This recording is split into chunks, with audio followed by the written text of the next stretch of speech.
Hello, welcome back to Little Kodaks. Today I want to show you 3 cameras from the Kodak Instamatic camera line that was released in the end of the 1960s. I have the Instamatic 124, Instamatic 134, and the Instamatic 174. These cameras I put together just because they kind of all look very similar to each other.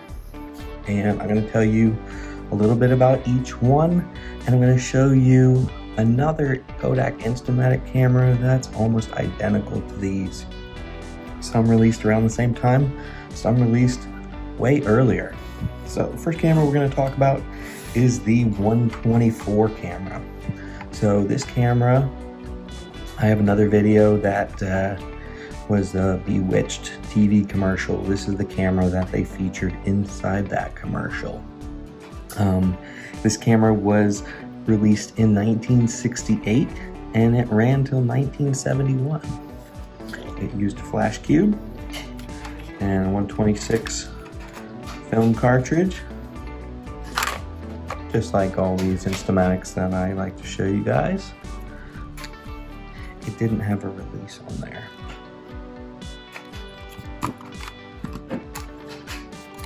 The 124 had an f11 43mm lens. That's pretty common in a whole lot of the Kodak Instamatic cameras. You'll see that a lot.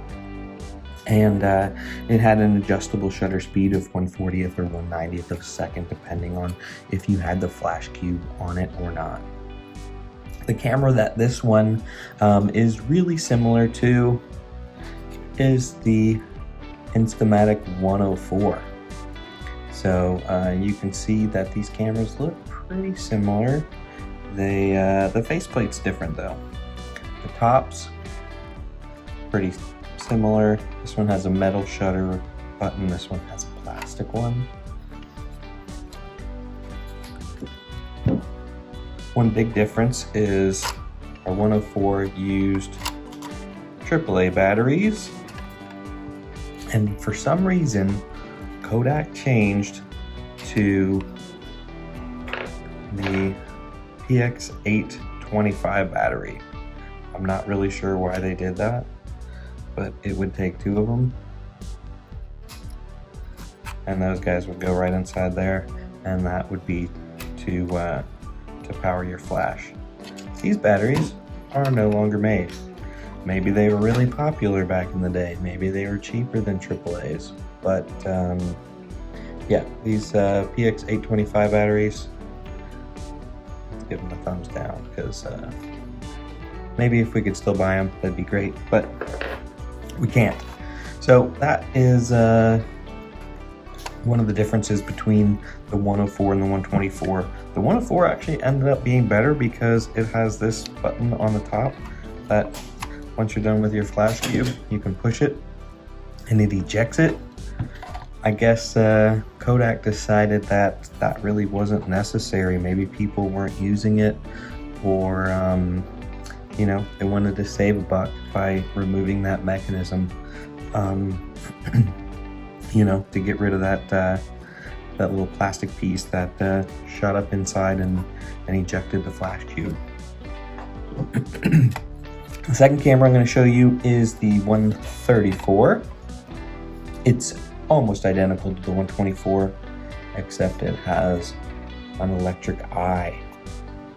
So that was powered with those same PX825 batteries, and that also powered up the flash cube.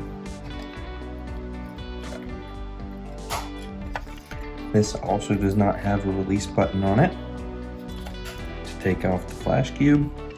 Other than the electronic eye, it is pretty much identical to the 124. The shutter was a fixed 1/50th of a second, but it's also an f11 43mm lens. This was also from 1968 to 1971. And it is identical, aside from the faceplate, to the Hawkeye Instamatic A1. So you can see they both have that electronic eye, no release. The color scheme is pretty much opposite of the 134, but I really like my Hawkeye A1. It's really nice with that all black faceplate. It's kind of unique. Not a lot of the Instamatics kind of look sleek like this. So the A1 was also from 69 to 72, and this was from 68 to 71. So it came out a year after the 134, but they're pretty much the same cameras. And the last camera is the 174, which is just like the 124, except it has a clockwork film advance. So when you hit the shutter, that sound you're going to hear is the film advancing.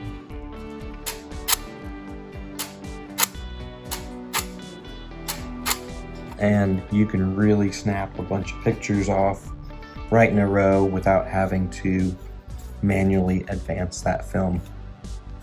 Of course, you'd have to rewind it if you wanted to advance the film again.